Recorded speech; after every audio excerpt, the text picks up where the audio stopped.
Eu quero continuar falando, né? Porque o tema que foi escolhido foi família, e família a gente sabe que o estudo não é estudo de casais, é estudo de família.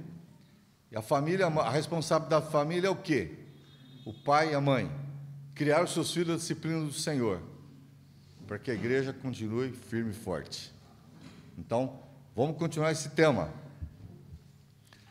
Abra suas Bíblias em Efésios.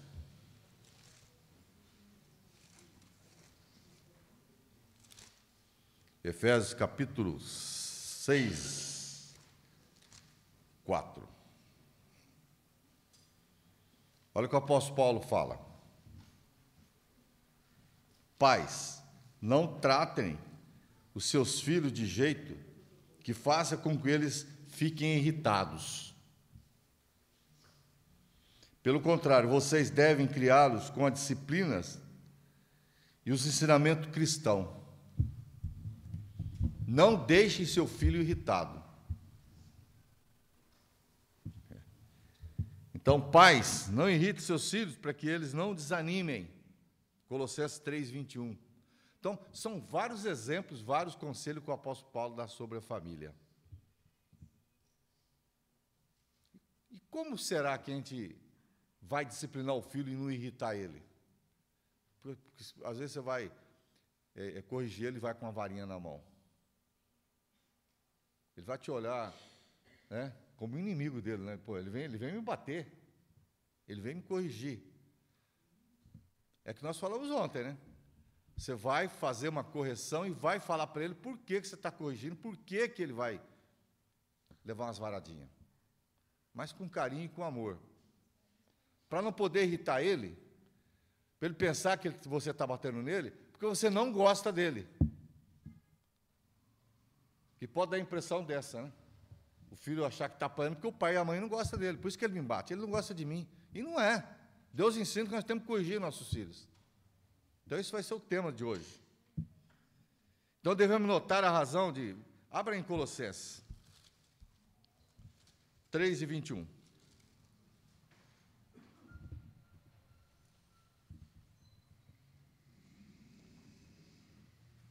Diz assim: pais, não irritem os seus filhos para que eles não fiquem desanimados. Mesma carta. Efésios, mesma carta dos Colossenses. Não irrite seus filhos para que ele não fique desanimado.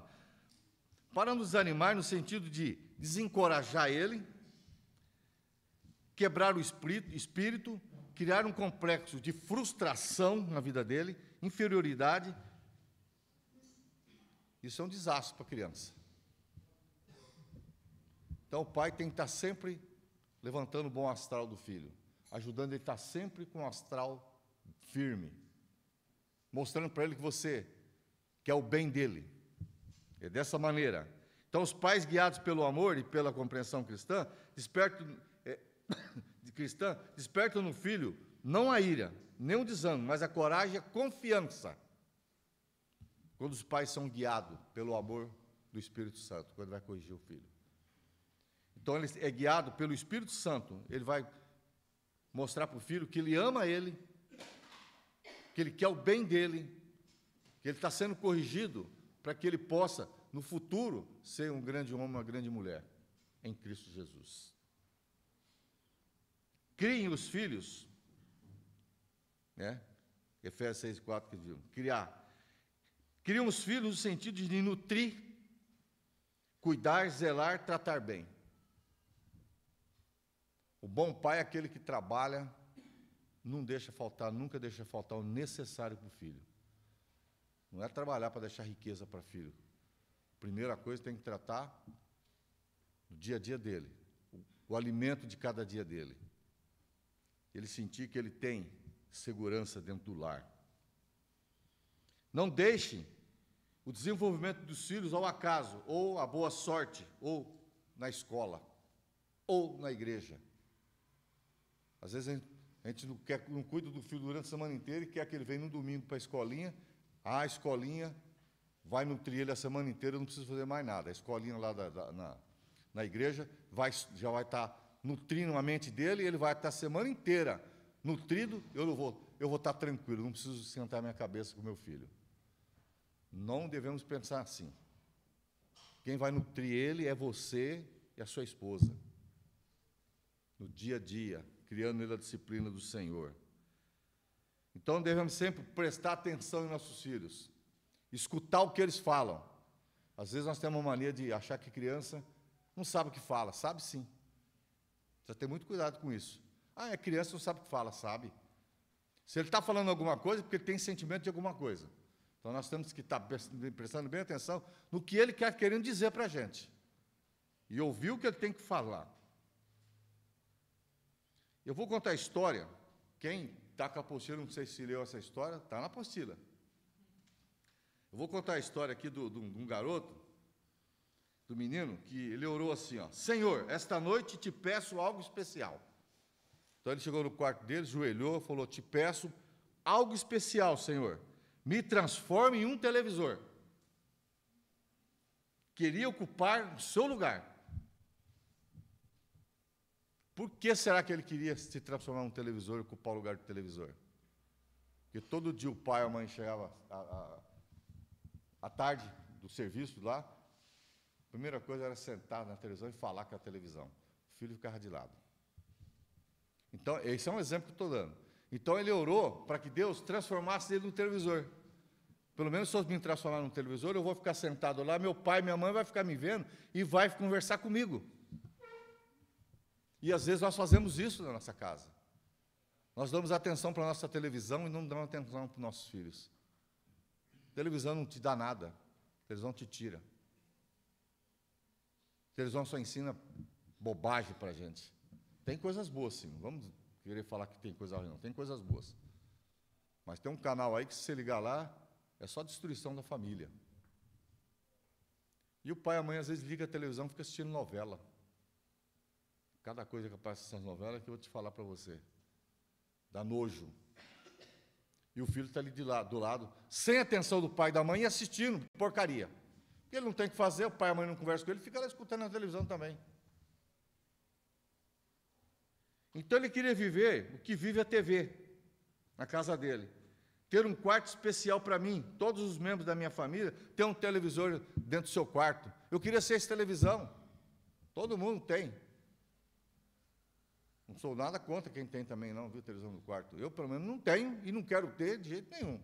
Eu quero o meu quarto para me repousar, orar e dormir. Mas quem tem, cada um usa da maneira que quer. Então ele disse, quero ser levado a sério quando eu falo. Porque meu pai e minha mãe, quando a televisão fala, eles ficam em silêncio ouvindo essa televisão 2 horas e nem conversa. A pessoa está ali falando borracha, eles estão ali ouvindo e não conversam. Eles estão prestando atenção. Eu queria ser isso. Pode ser que o centro das atenções, que todos querem, escutar sem interromper nem questionar. A televisão fala 2 horas, 2 horas e meia, 3 horas, e ninguém interrompe ela. O filho, às vezes, chega no pai e fala, pai, eu quero... Cala a boca, menino. Está vendo que estou assistindo televisão? Está vendo que estou assistindo o Jornal Nacional? Cala a boca, menino, eu estou assistindo o jogo. Aí dá 11 horas da noite, a criança está dormindo. O pai fica lá até meia-noite na televisão. Dia cedo levanta, vai trabalhar, só chega às 8 da noite. Liga o teu Jornal Nacional, o filho está ali de lado. Não falou nada com o filho. Então, essa criança, para ter a companhia do seu pai, quando ele chegar em casa, mesmo que esteja cansado do trabalho, e que tinha, na sua mãe, a mesma coisa que o pai fazia, não tinha atenção. E ainda, que ele falando, né? Ainda que meus irmãos briguem para estar comigo, e que possa divertir a todos, mesmo que às vezes eles não digam nada. Quer viver a sensação de que deixassem tudo passar alguns momentos ao meu lado. Olha a carência. Senhor, não te peço muito, é só viver o que vive qualquer televisão. Ele está falando para Deus, eu não quero muito não, só quero que o Senhor me deixe eu viver conforme vive a televisão. A televisão tem a atenção de todo da minha casa. Todo mundo senta em frente dela, fica 2, 3 horas lá escutando ela, e eu fico do lado, ninguém me escuta. Então, nós precisamos procurar criar um melhor ambiente positivo para os nossos filhos. O melhor ambiente para criar nossos filhos é você abrir a Bíblia, sentar no sofá e orar com ele. Lê uma passagem, explica para ele. Se ele já é um adolescente, ele já entende bem, pega lá a vida de Jesus, mostra para ele como Jesus fez quando era criança, sendo Deus um filho obediente ao Pai. Jesus nunca desobedeceu o Pai terreno. Do céu nem se fala, né? E ele foi criado com disciplina. José criou o filho dele com disciplina. Com 14 anos ele estava no templo discutindo a lei. Quem ensinou ele? Ah, João, mas ele era o filho de Deus. Não, ele era o filho de José. Ali ele estava sendo aperfeiçoado. Ali ele estava sendo mostrado para o mundo, para nós hoje, como é que cria um filho. Esse grande homem chamado José, o carpinteiro. Com 14 anos, seu filho estava no templo discutindo a lei. E as pessoas se maravilhavam com ele. Com 14 anos. Não era porque ele era o filho de Deus que ele estava fazendo isso, não. Porque ele era um filho obediente ao pai. E o pai, como um bom judeu, ensinava o filho dele. Crie um ambiente alegre e feliz em seu lar, de divertimento, de gozo, de paz com os seus filhos. Dedique seu tempo aos seus filhos. Que é eles que vão estar aqui no futuro, nessa igreja aqui, pregando a palavra. Se você não te incentivar ele a fazer isso, ele vai estar lá no mundo. Ensine seu filho a amar Jesus. Porque às vezes o filho não ama nem o pai. Como é que ele vai amar Jesus? Ele não ama nem o pai porque o pai não ensina ele a amar ele. E para ensinar o filho a amar o pai, nós temos que abrir a Bíblia e mostrar os exemplos da Bíblia. De muitas coisas. O fruto do Espírito inclui amor, alegria e paz. Né? Todo mundo já conhece essa passagem, está lá em Gálatas 5:22. Faça a celebração de felicidade em sua casa. A criança às vezes faz o aniversário, o pai, às vezes não tem dinheiro, não faz nada. Né? Parabéns só. Faz um bolinho, qualquer coisa. Canta parabéns, chama os amiguinhos dele. Mostra amor por ele. Faz um bolinho de fubá. Põe a velha em cima que você vai ver a alegria que ele vai estar. Não custa nada. Então, meus irmãos, criem os filhos na disciplina do Senhor. Efésios 6:4. Esta é a origem da pedagogia da ciência que trata da educação dos jovens, que estuda os problemas relacionados com o seu desenvolvimento como um todo. Quer dizer que os pais devem aceitar o papel de pedagogo, de mestre. Todo pai tem que ser um pedagogo e mestre para os seus filhos. Porque os filhos sempre olham no pai, o pai é o herói. Como é que seu filho olha para você e acha que você é? Isso fica para qualquer um de nós pensar. Se o meu filho olha para mim, o que ele acha que eu sou? Um herói ou um vilão? Se eu for um vilão, ele vai procurar um herói lá fora. Ele precisa de um herói. E esse herói tem que ser você, tem que ser eu, tem que ser nós aqui hoje, com nossos filhos. Ser bons professores, nossos filhos, dar o bom ensinamento. Então, qual é a matéria que vai ensinar a lição, segundo a instrução do Senhor? Amando. Lembra da filha do faraó? Criou Moisés, não criou? E muito bem, com seu próprio filho. Na cultura judaica, Moisés foi criado? Não. Ele foi criado na disciplina egípcia. Mas antes disso, a mãe, antes de entregar, de pôr Lucês para lá, a criança foi, mas a mãe ainda ficou, pela graça de Deus, alimentando esse filho. Cuidou. Ele não esqueceu disso. Era pequenininho. Ele depois foi lá, com a filha do faraó, já era grandinho, aí ele já ficou lá dentro do palácio. Abrem Atos. Atos capítulo 7, 21 e 22, por favor. Atos 7, 21 e 22. Diz assim: mas quando tiveram de abandoná-lo, está contando a história aqui, a filha do rei adotou e criou com o seu próprio filho. Assim ele foi instruído a toda a ciência dos egípcios e tornou-se um homem que falava e agia com autoridade. Esse era o filho Jequibete. É Jequibete, né? O nome dela? É isso mesmo. Era o filho dessa judia que teve que pegar esse filho e colocar dentro do cesto, porque o faraó tinha colocado uma lei que toda criança, naquela idade, ia ser eliminada, homem. E ela não fez isso. Deus estava preservando a vida daquele menino, porque mais tarde ele seria o grande libertador do povo. Em pouco tempo que ele ficou com a sua mãe, ele não esqueceu da origem dele. Aquilo ficou guardado na cabeça daquela criança. Depois ele voltou. Depois que ele amamentou, criou, ele ficou grandinho, a filha do faraó foi lá e levou lá para o palácio, lá ele ficou. Nunca mais ele viu a mãe dele. Nunca mais ele ficou sabendo quem era a mãe dele. Na mente dele, ele foi abandonado. Não foi abandonado. Com pouco tempo de inculcar na mente dele a vontade do Senhor, na vida dele, a vontade da lei judaica que ele foi criado, com pouco tempo ele guardou na cabeça dele, que depois, na idade de quase 40 anos, ele voltou para o seu povo. Foi quando ele teve a certeza que ele era um egípcio, um judeu. Está vendo? Pouco tempo. Ele não esqueceu o que a mãe ensinou para ele.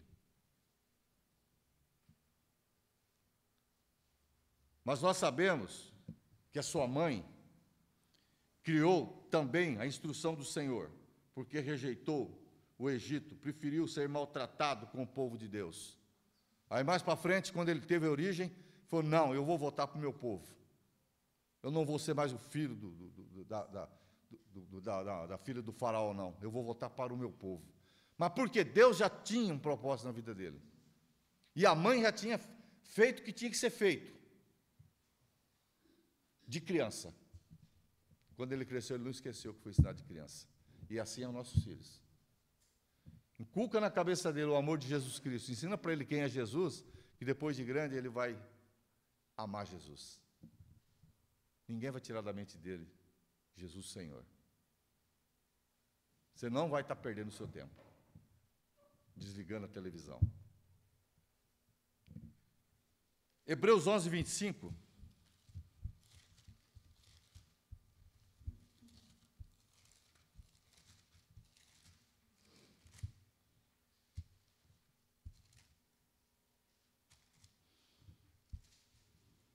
Hebreus 11, 25 diz assim,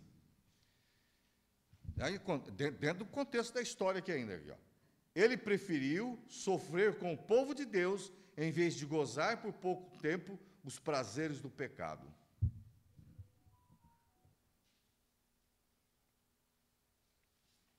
Por que será? Porque ele tinha uma mente transformada de quando ele era pequeno, da mãe tinha falado para ele. Se a mãe não ensina, o Moisés seria um egípcio guerreiro, que ele era um guerreiro, um arquiteto, ele estaria matando o judeu.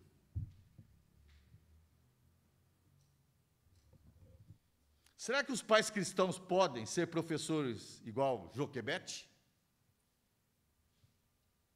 Será que pode? Pode, lógico que pode. Eu conheço mãe que faz isso. É um carinho com os filhos, ensina os filhos. Deu 7 horas da manhã, acordando, 8h30, 9 horas, está lá com o filho na escolinha dominical, toda a atividade da igreja, ela está lá com o seu filho, está ajudando lá no trabalho da igreja, a participação da família em geral.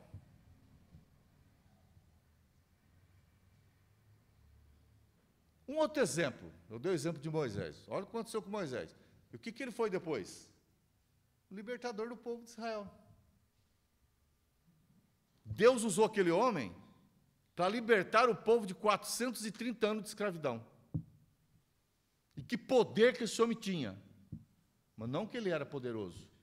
O poder que Deus dava a ele. porque ele era um homem obediente e temente a Deus. E esse poder Deus nos dá hoje para nós também. Ele não está dando poder para mim sair com uma espada guerreando, igual Moisés era um guerreiro, andava armado com espada, porque ele era lá do Egito, mas com a espada na mão da palavra, para converter crianças, converter pessoas do pecado e voltar para a vida. Porque essa espada aqui transforma, ela fura, ela é afiada de dois lados, ela transforma a vida das pessoas. Um outro exemplo, Timóteo. Desde criança, foi ensinado muito bem pela avó, Lloyd, e pela mãe Eunice, nas Sagradas Letras. Você quer ter um Timóteo na sua casa? Eu disse para vocês, eu sou um pai coruja. Eu falo meus filhos para todo mundo. Eu tenho 2 Timóteos na minha casa. Eu não, nós, eu e minha esposa, né? Eu falo porque eu estou aqui na frente falando, mas eu e minha esposa. Que não foi só eu que eduquei, não. Ela, aliás, ela educou muito mais do que eu, porque ela teve mais tempo do que eu. Então, nós temos 2 Timóteos em casa. Nós estamos aqui hoje, né? Uma dessas vocês estão dando aula lá no prédio da igreja e se preparando para pregar. Nem sei se é hoje. Não, hoje não é ele que prega, não. Outro, foi domingo passado. Então, você quer ter um filho, Timóteo? Então, vê o que Paulo fala desse Timóteo. Segundo Timóteo,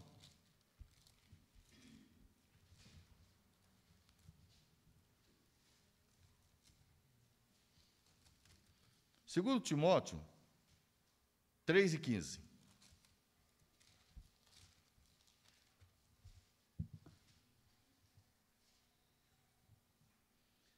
Segundo Timóteo, capítulo 3, versículo 15, diz assim: e desde menino você conhece as Escrituras, desde menino. A mãe não foi acordar depois que estava grande, não, desde criança. O menino conhecia, você conhece as Escrituras sagradas, as quais lhe pode dar sabedoria que leva à salvação por meio da fé em Cristo Jesus. Olha o que essa mãe fez e que essa avó fez com o menino Timóteo. Segundo Timóteo, capítulo 1, versículo 5. Segundo Timóteo 1:5. A palavra do Senhor diz assim: lembro, olha Paulo falando aqui, olha o elogio do Paulo para essas 2 mulheres. Lembro da sua fé sincera, a mesma fé que sua avó Lloyd e Eunice, a sua mãe, tinham. Eu tenho certeza de que é a mesma que você tem. Quem está falando? Paulo, escrevendo a carta para Timóteo, lá em Éfeso, falando, elogiando o trabalho que a avó e a mãe fez. Paulo está falando, eu tenho certeza disso. Porque ele já tinha visto, ele foi testemunha. O Timóteo foi apresentado por Paulo numa das viagens. Olha, Paulo, tem um jovem assim, assim, assim, rapaz, esse vai encaixar para você. Paulo, tem, vou lá. Chegou lá, olhou para o Timóteo, conversou um pouco com ele, né? Isso não está aqui. Isso é já a história que a gente está.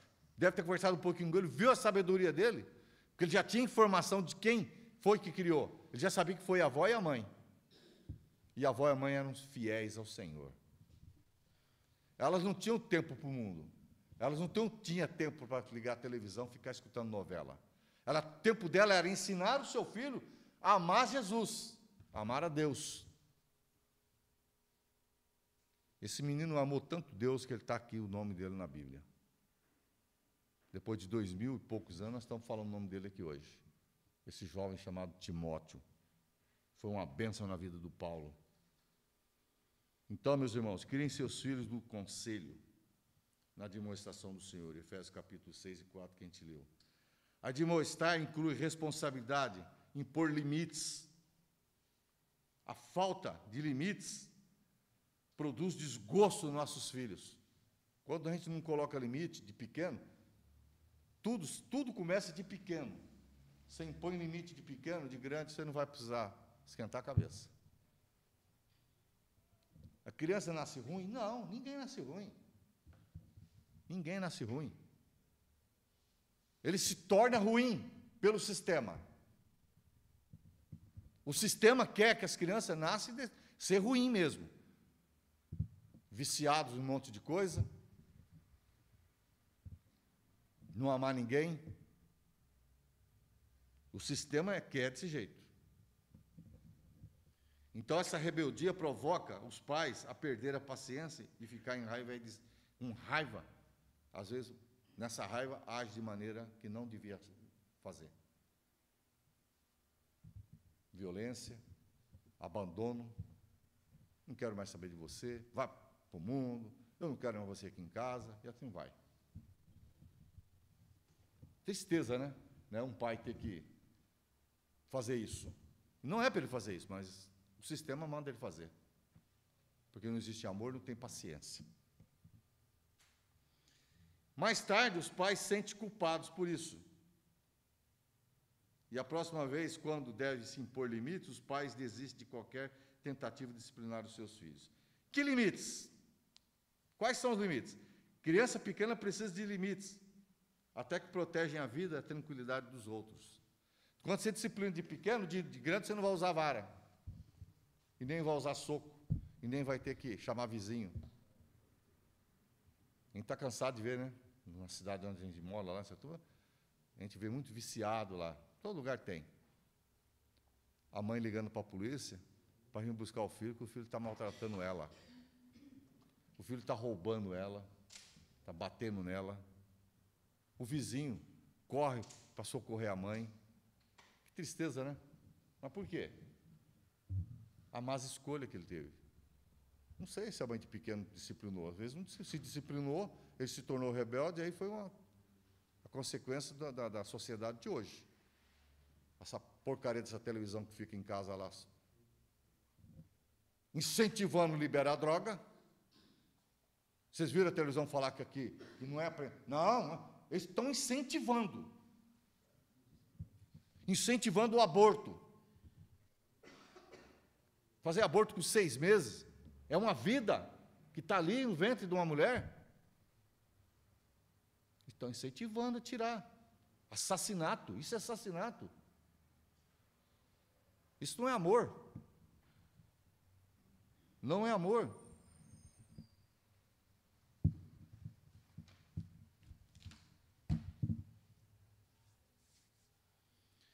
Crianças maiores e adolescentes têm que ter os limites. Você tem que se preocupar com o tipo de colega, de amigos que ele tem. A gente fazia isso. Onde é que você estava? Por que está chegando uma hora dessa? Naquela época, eu já estava um jovem, 17 anos, 18 anos. Lá sempre teve limite, minha casa tinha limite. Eles saíam, meia-noite. E quando saiu, quem são seus amigos? Estavam fazendo faculdade. Ah, não, pai, nós estamos saindo com o pessoal lá da faculdade, a gente sai, vai lá na lanchonetezinha comer lanche toda sexta-feira. A gente acreditava, eu nunca saí da minha casa para ver se era verdade ou não, porque eu acreditava nele. Eu acreditava nele. Mas eu perguntava. Então, ele tinha consciência que eu estava preocupado com ele. Quando era meia-noite, meio do pouco, eu estava em casa. E se chegava tarde, eu estava lá acordado lá e pegando no pé deles. Eram 2 homens.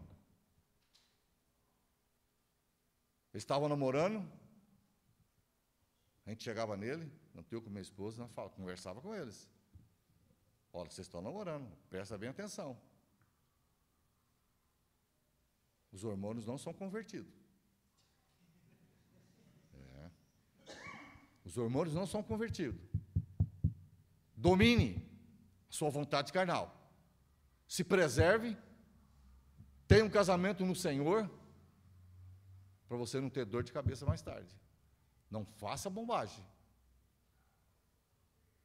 O namoro é para namorar, para conhecer, para ver se aquela pessoa é a sua parceira para o resto da sua vida.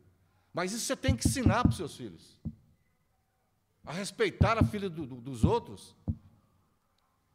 A gente em casa sempre falou, aqui ninguém casa com pessoa não cristã. Acabou, não vai casar. E não vai. Um filho namorou, você vai terminar. Deu um trabalho danado para mim e minha esposa, ele já tinha 18 anos. Eu amo, você ama, vai desamar. Você vai desamar. porque já foi falado para ela da igreja, ela não quer saber. Ela nunca veio visitar a igreja. Moça bonita, cabelão comprido, bonita, uma princesa. Estava caidão por causa da menina lá. E eu fui lá na casa dela e falei com o pai dela, eu não quero meu filho namorando com sua filha. Nós somos cristãos, cristão tem que namorar cristão. O pai dela falou, não, o senhor está certo. O pai dela era um marceneiro, né, Araçatuba. A gente orou. Ele não largou dela, não. Acho que foi ela que viu a pressão, falou, não quero nada com você mais, não. A pressão está muito grande. Ela que terminou, né? Ela terminou. E ele casou com a filha do irmão, está casado com a filha do irmão, hoje que está lá com a gente, famílias fiéis, e tem a vida deles lá em Cristo Jesus. E se casa com um não cristão? E se ela não se converte? Que tristeza seria para mim e para minha esposa, ver nossas netas sendo criadas um lar dividido.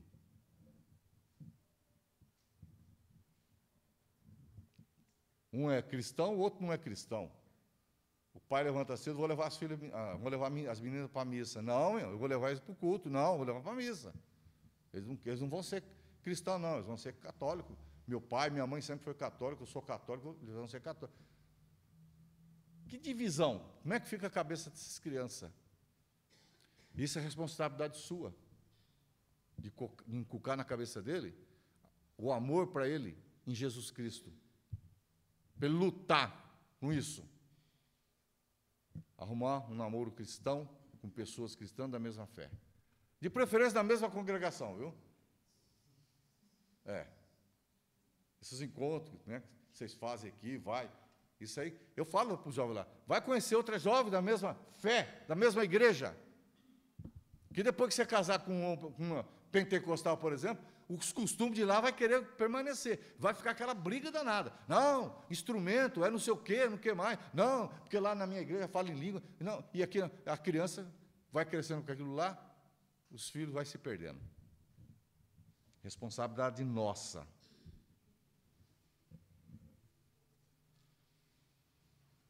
Crianças maiores e adolescentes ter limites sobre tipo de colega de amigos que pode ter, sobre o que ele assiste na televisão. Você, quando dá um celular para o seu filho, você coloca o bloqueio ou deixa liberado? Eu não conheço muito bem informática, não, mas parece que tem, né? Você bloqueia lá e ele só assiste o que você quer. Porque, olha, aquilo ali, aquele dedinho bate ali, eu vou te contar para você. Você tem o que você quiser. Os filmes. Como é que está sendo os filmes que seus filhos assistem? O lar cristão deve ser um lugar de felicidade, treinamento e segurança, que tem mais valor do que qualquer outro lugar do mundo. É no lar cristão que eu vou treinar meus filhos. A igreja ajuda, mas é dentro do meu lar, eu e minha esposa, que vamos ser os professores dele. Eu não vou transferir essa responsabilidade para mais ninguém, nem para o professor da aula dominical, nem para a escola lá do Estado. Temos que ter cuidado com essa transferência. Então, quando a gente quer transferir, a gente precisa ter muito cuidado. Então, eu escrevi aqui, com a exceção da igreja. Pode transferir, sim. Para a igreja ajudar. Não jogar a responsabilidade na igreja, mas pedir, sim, socorro pela igreja, para ajudar. Isso é bíblico e temos que fazer. Então, eu pus aqui, primeiro ponto, ame seus filhos. Segundo ponto, criem seus filhos na disciplina do Senhor. Criem seus filhos no conselho de imunização do Senhor, que você terá refrigério na sua alma. Torno a repetir, nenhuma criança nasce ruim. Toda criança nasce um anjo. Se ela vai se tornar um anjo, uma criança boa, do jeito que nasceu ali para frente, vai depender de você, vai depender do pai e da mãe. Não é daí, da aula dominical da igreja, e nem da escola lá onde ele vai estudar. A maior escola que ele vai ter vai ser ele olhando para você, para o pai e para a mãe, e o pai e a mãe ensinando eles. Meu tempo já foi, e eu gostaria de agradecer os irmãos, dia 10 e 15, então nós vamos ter o culto daqui a pouco, e que Deus abençoe a todos, que possamos sempre ter essa mente, que a nossa responsabilidade dos filhos é nossa. Não transfere essa responsabilidade para mais ninguém. Amém.